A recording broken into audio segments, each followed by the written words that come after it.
Hi everyone, I welcome you all in today's video, and my name is Pooja, and through this channel we want to make learning more accessible and easier for all of you.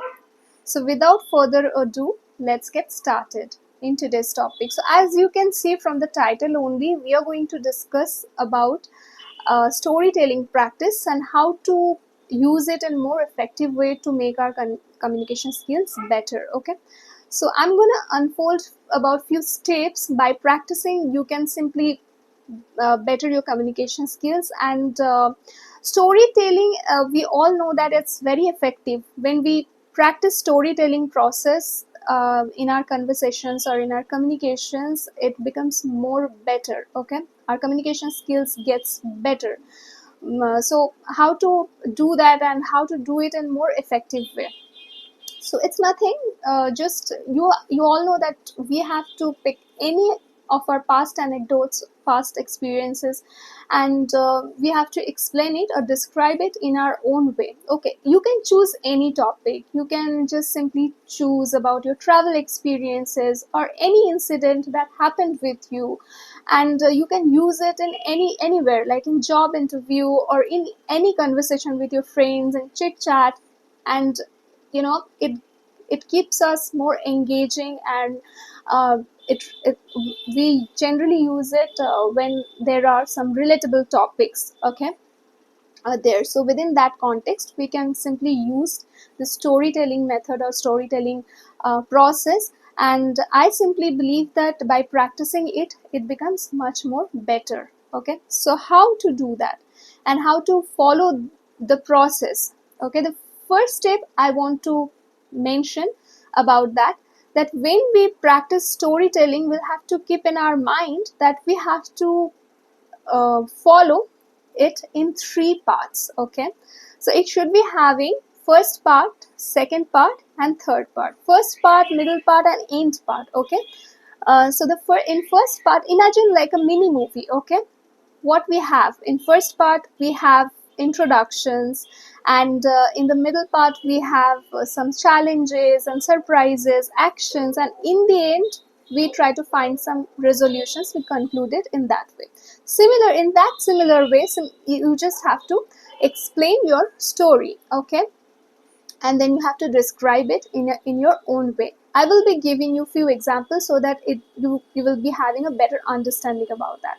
Okay, the second step is, when we practice storytelling, we'll have to keep in our mind also that we have to do it in both ways, in past tense, or we can do it simply using present tense also.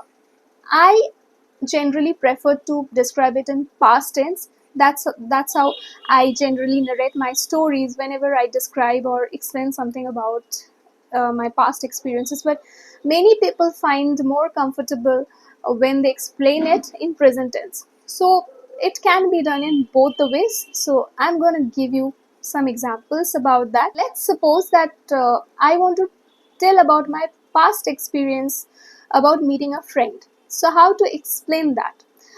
So I'm giving you that example. I met with my friend through online. Initially, when we started connecting, we felt very attracted and drawn towards each other. We started talking for hours and hours, and it felt amazing when we connected with each other. With each passing day, it was becoming more deeper and more engaging. Okay, in the middle, I felt like something is not matching with our vibe. We started clashing in small things, we started arguing, and in the last, we both decided that we should part our ways. And this is how we concluded the chapter. So you can notice that I have mentioned it in three parts. In first part, we met and then we connected. In the middle, there, we found that some problems happened, and in the end we concluded the chapter. We decided that to move forward. So I have explained it in past tense, simple past tense. Okay, later you can use that in present tense also. So I have covered 2 points, whatever I mentioned here. You can just to give it a structure by giving it first part, second part, middle part, and end part, and by using simple past tense. Now the same thing you can explain it in present tense format also. Like, we meet online, we are we feel attracted to each other, we are in the middle, we are in the middle, we find there are some problems, we discuss about it, and finally we decide that it's not working out, so we move forward. It's better to move forward. So I have explained the second part in present tense. So in any tense you are, if you're comfortable, you can just simply explain that. So in the third step, I want to mention that while describing your storytelling process, you will have to give more informations. You can paint a vivid picture instead of just simply stating a normal sentence. If you give more details and sensory details, I'm giving you an example related to that, so that we'll be having a better understanding about that. So basically, what's that? Okay, so instead of just saying that I took a road trip, or it was a nice road trip from Delhi to Manali, we can simply add some more vocabularies into it, so that the audience or the listener can more connect with it in a more better way. Okay, it becomes more relatable with that. So just we can simply use that we embarked on an unforgettable road trip from Delhi to Manali, where in every turn or every um, bend, we were greeted with lush green valleys and thick mountains, which made that entire trip absolutely surreal. So see how I have used these vocabularies to make it, to paint a more vivid picture into that. Okay, so this is how you can simply use it. The fourth point I want to mention, that while describing it, you will have to give your all expression towards that. you know like, all the emotions you will have to give it to your story, to your experience, so that it becomes much more engaging. Okay, just express the joy, the sorrow, the sadness, the excitement, whatever is there in your, because it's your own narrative. Okay, it gives you that platform where you can bring your whole self in a more natural and authentic way. Okay, so you can simply do that. Just instead of saying I reached to the top, okay, you can say when I reached to the top, I felt extremely excited. So this is how you can just express it. Okay, so that's the fourth point.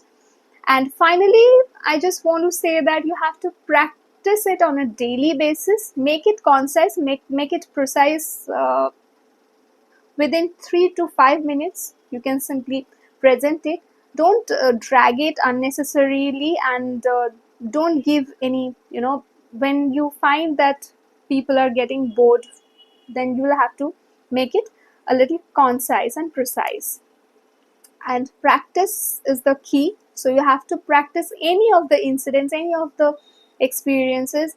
You can just daily practice it, and just craft your narrative in that way. And I am 100% sure that you will be seeing a significant change in your communication skills.